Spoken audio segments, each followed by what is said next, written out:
41절을 보겠습니다. 그의 부모가 해마다 유월절이 되면 예루살렘으로 가더니, 이 예수님의 양친 요셉과 마리아가 아주 믿음이 좋았다는 증거입니다. 해마다 정기적으로 이 예배를 드리는, 이 해마다 정기적인 이 주기적인 이 예배가, 기도가 얼마나 중요한가. 기도의 가장 롤 모델이 되는 사람이 사무엘상 1장의 한나잖아요. 한나가 기도의 응답을 받을 때 보면 해마다 매년 아버지 집에 올라가는 거예요. 해마다 정기적으로 주기적으로 해마다 실로에 올라가다가 찬설을 맞이하는 거예요. 신약 성경에 와서 1시간도 기도 못하던 잠충이 베드로가 오순절에 성령의 충만함을 받고는 제9시 기도 시간에 시간 따박따박 정해놓고 정기적으로 기도하다가 은혜를 받은 거예요. 그래서 크리스찬들이 주기적으로 정기적으로 이 가정 예배다, 부흥회다, 기도원이다, 이 정기적인 게 있어요. 정기 검진을 하면서 우리 몸을 이렇게 체크하듯이 정기적인 이 기도 시간, 정기적인 예배를 통하여서 은혜를 받는 거예요. 1년에 한 몇 차례 내가 찬송을 부르다 울어야 된다는 거예요. 여러분, 찬송을 부르다 목이 콱 메어 본 적이 얼마나 돼요? 이게 은혜의 사람은 정기적으로 한 번씩 찬송 부르다 울고 성경을 보다가 무릎을 치는 거예요. 새벽마다 은혜 받는 건 아니에요. 근데 어떤 날 새벽에는 굉장히 그냥 막 가슴이 먹먹해지고 막 눈물이 나고, 그런 사람이 은혜 받는 사람. 그게 정기적인 주기적인 이 자동차를 이렇게 보링을 하듯이 건강 검진을 하듯이 이 정기적인, 굉장히 좀 이 부모가 잘한 것은 해마다 정기적으로 절기를 따라 6월절에 예루살렘 성전에 올라갔다는 거예요. 유대인들의 신앙이, 이스라엘의 신앙이 절기 중심이거든요. 유대인들이 안식일을 지킨 게 아니고 안식일이 유대인들을 지켰다. 그만큼 세리머니, 행사가 행복이다. 절차를, 절기를, 형식을, 명절을 지나면서 그때 가풍이 생기는 거예요. 그때 집안의 뼈대가 생기는 거예요. 42절, 예수님께서 12살 되었을 때에 그들이 절기의 관리를 따라 올라갔다. 12살은 유대인들이 이제 성인이 되는 거예요. 이제 예배를 드릴 수 있는 나이가 되는 거예요. 때가 참에 이제 나이에 따라 나이가 12살이 되니까 이제 예수님을 대불고 가는 거예요. 예수님을 대불고. 신앙의 그 자녀들을 신앙 교육을 잘하는 방법 중에 하나가 뭐냐? 대불고 다니는. 자녀들에게 믿음의 본을 보이자. 믿음의 본을 보이기가 어려워요. 너무나 어려워요. 반대로 역기능적으로 되기가 쉬워요. 소리부터 지르고 막 예배 안 드린다고 혼을 내고, 지도 교회를 안 가면서, 지도 성경을 안 보면서, 지도 똑바로 안 하면서 막 애들 보고 뭐라 하기만 하고 이러니까 이게 본이 안 되는 거예요. 그런데 우리 김상구 장로님 전에 그 올포원 때 간증하듯이 그 경량이를, 충만이를 그 밀양에 사셨거든. 그때 밀양에서 우리 교회를 일부 예배 오신 거예요. 밀양에서 경량이, 충만이가 어릴 때부터 애들을 깨봐가지고, 이놈들을 태봐가지고, 큰 딸은 바이올린하고 둘째 아들은 첼로 했잖아요. 걔들을 깨봐가지고 덕천 성전에 와서 일부 예배 아빠는 지휘하고 아들 딸은 반주했단 말이에요. 걔들이 얼마나 일을 갈았겠어요. 일요일 아침에 자빠져 자야 되는 시간에 아빠 잘못 만나가지고 깨봐가지고 밀양에서 5시만 되면 깨봐가지고 교회 와가지고 애들이 죽을 지경인데, 근데 그 아이들이 이제 시집장가 다 가고 그 집안이 지금 6대째 믿는 거거든요. 김상구장 6대째 믿으면서 지금 얘기는 뭐냐, 애들한테 믿음의 본을 보이려고 애쓰지 말고 끄집고 오라는 거예요. 대불고 다니라는 거예요. 옆구리 깨차고 다니면 이를 갈면서 아빠를 원망해도 걔들이 빗나갈 틈이 없고 성전에서 자라가지고 집사가 되고 집을 사고 애들이 다 6대째 믿는 집안이 되는 거예요. 그 집안이 장로만 28명, 그 집안이 장로가 28명이 나오는 거예요. 그 집안에서 목회자가 14명이 쏟아지는 거예요. 부모님은 농사 짓던 분이지만, 그래서 이 신앙생활이 본을 보인다. 12살이 되니까 이제 예배 드릴 나이, 성인이 되니까 예수님을 대불고 절기에 성전에 올라갔다는 게 42절 말씀이에요. 43절. 그 날들을 마치고 돌아갈 때 아이 예수는 예루살렘에 머무셨더라. 그 부모는 이를 알지 못하고. 44절. 동행 중에 있는 줄로 생각하고 하룻길을 간 후 친족과 아는 중에서 찾되. 45절. 만나지 못하며 찾으면서 예루살렘에 갔더니. 이게 무슨 얘기인가 하면 그 당시엔 풍습이 성지 순례를 해야 되니까 아침 먹고 나면 엄마랑 아기는 아침 먹고 출발을 하고 아빠는 점심 먹고 출발하면 저 밀양쯤 가서 만나는 거예요. 밀양쯤 가서 만나서 이제 또 점심 먹고 또 출발해가지고 저 대구쯤 가서 하룻밤 자빠져 자고 그 다음날 또 아들하고 딸하고 아기들은 발걸음 늦으니까 여자들은 엄마랑 아침 먹고 출발하고 아빠는 점심 먹고 휘적휘적 가면 저 충주쯤 올라가서 또 만나서 하룻밤 자고 이렇게 좀 간단 말이에요. 예루살렘을. 아빠는 엄마랑 가깝지, 엄마는 아빠랑 오겠지. 사흘길을 가다 보니 예수님이 좀 없어진 거예요. 이렇게 해서 예수님 분실 사건이 생기는 거잖아요. 46절에 사흘 후에 성전에서 만난 적 그가 선생들 중에 앉아서 그들에게 듣기도 하고 묻기도 하시며. 여러분, 교육은 이거예요. 듣기도 하고 묻기도 하는 거예요. 믿음은 들음으로. 이 유대인들의 이 교육, 듣기도 하고 묻기도 하는 거예요. 신앙생활은 질문과 응답이에요. 자꾸 물어보다 보면 답을 듣게 되는 거예요. 질문을 잘한 아이들이 공부를 잘한 아이들이에요. 삶의 캐션을 가지고 있는. 듣기도 하시고 묻기도 하시는 이 하비루타 유대인들의 자녀 교육 방법이거든요.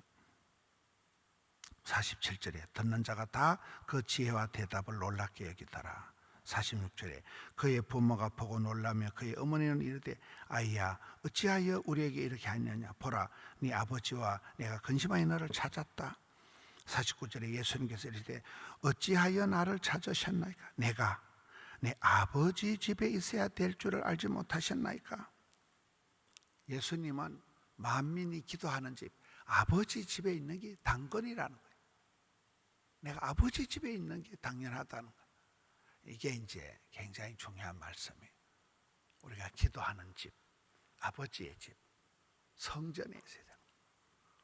전에 코로나 때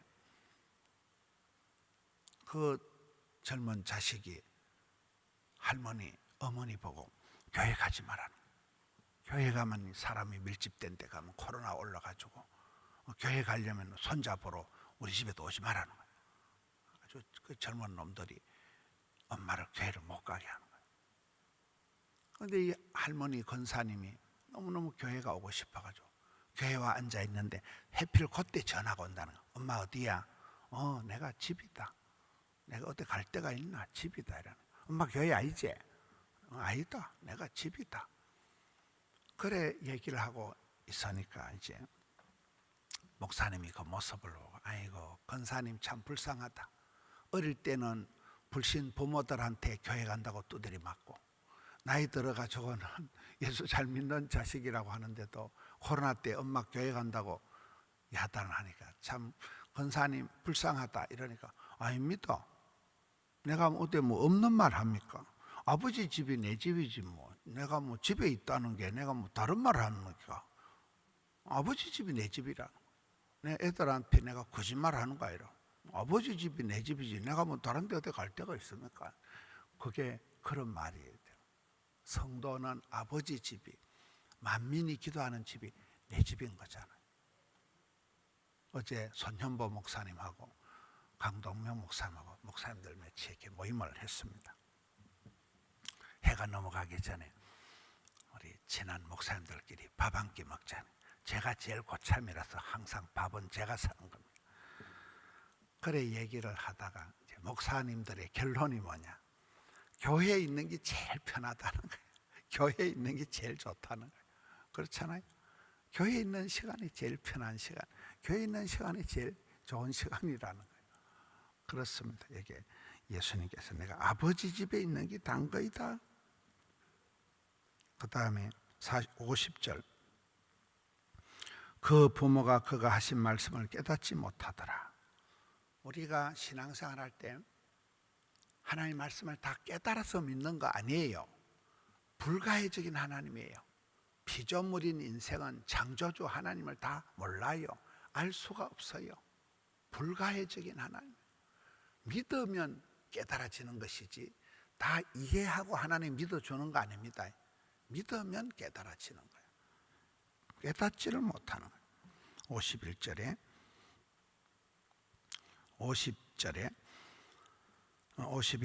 예수께서 함께 내려가사 나사렛에서 순종하여 받으시더라. 예수님께서는 육신의 부모님에게도 순종하셨구나. 순종이 제사보다는, 예수님은 하나님이시지만은, 하나님의 아들이시지만은 예수님은 육신의 부모님 말씀도 따박따박 순종했다는, 순종해서 받들었다는.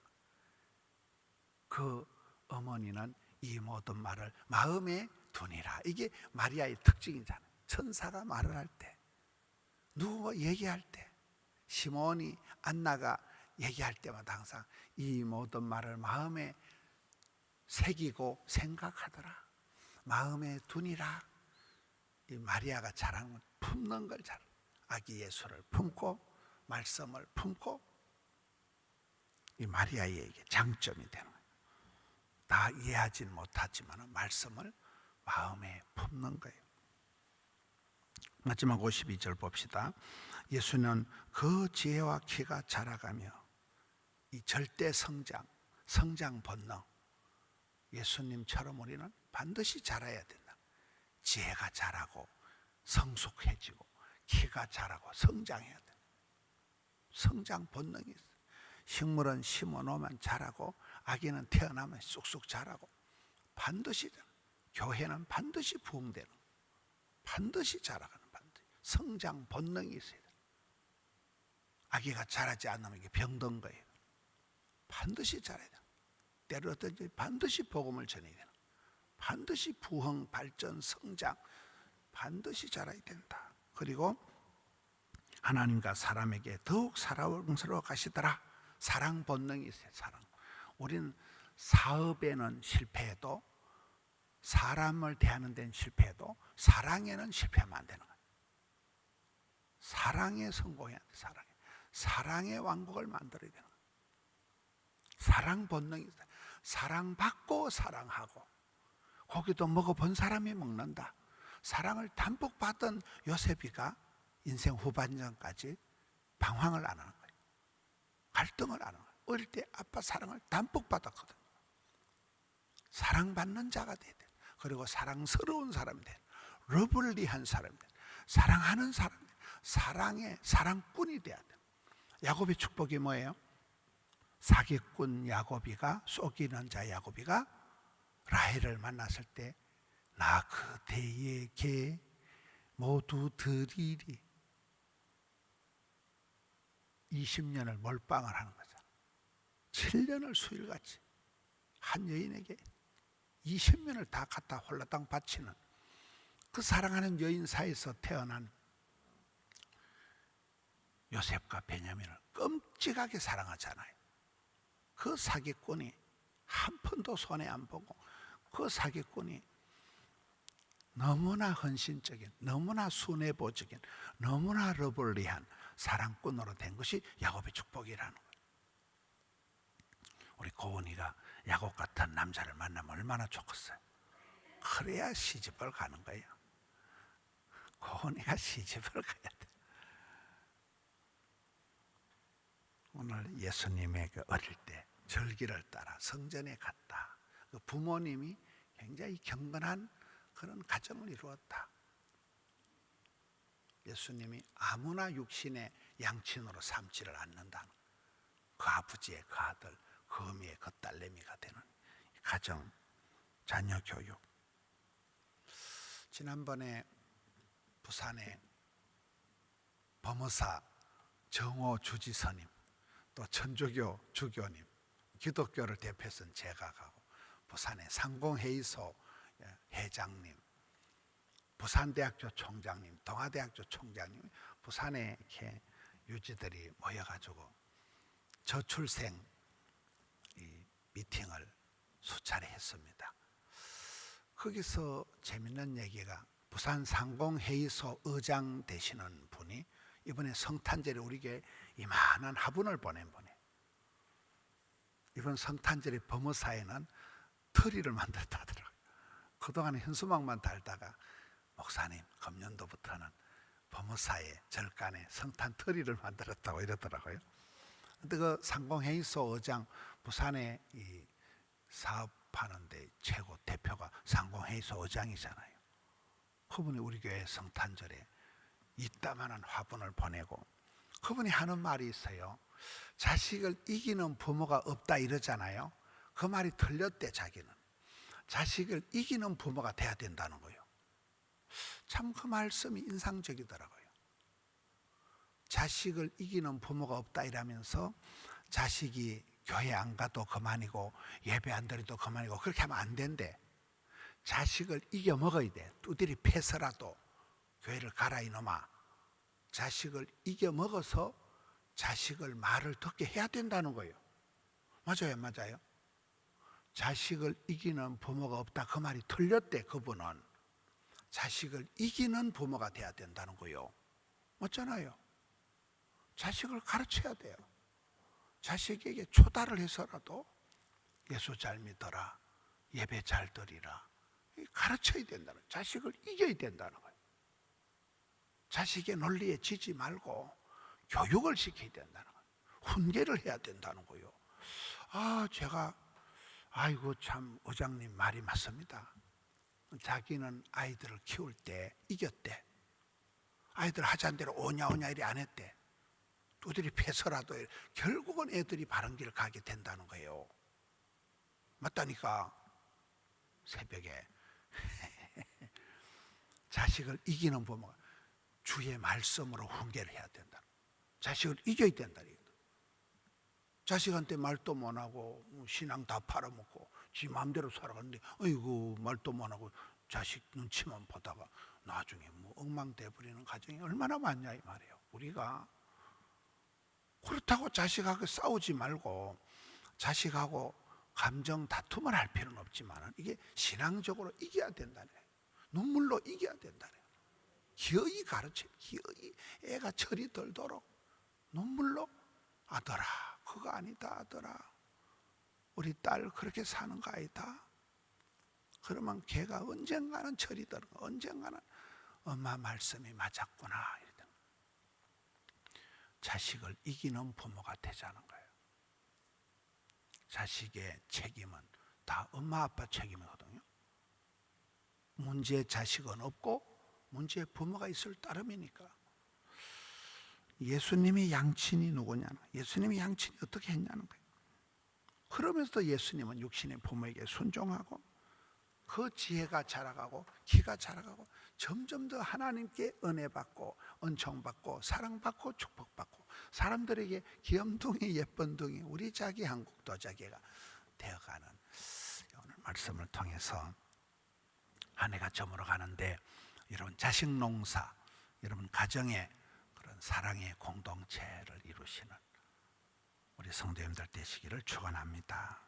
하나님 아버지 감사합니다. 한 해의 마지막 토요일을 지납니다. 주전에 나와서 한 해를 뒤돌아봅니다. 아빠로서 엄마로서의 못다한 역할들이 많습니다. 회개하는 마음으로 새벽에 주님께 나아갑니다. 주여 은혜를 베풀어 주시옵소서. 좋은 아빠, 좋은 엄마 되게 하여 주시옵소서. 또 자녀 손들이 씩씩하게 총명하게 의협부게 자라나게 하여 주시옵소서. 몸이 자라고 신앙이 자라게 하여 주시옵소서. 오늘 또 주의 날을 예비하는 토요일 하루가 되게 하여 주시옵소서. 새벽을 깨우며 덕천성전, 함영성전, 드림센터, 영상성전으로 나아가는 주의 권속들 주여 은혜를 베풀어 주시옵소서. 올려드린 정성을 흠향하여 주옵소서. 예수님 이름으로 기도하옵나이다. 아멘.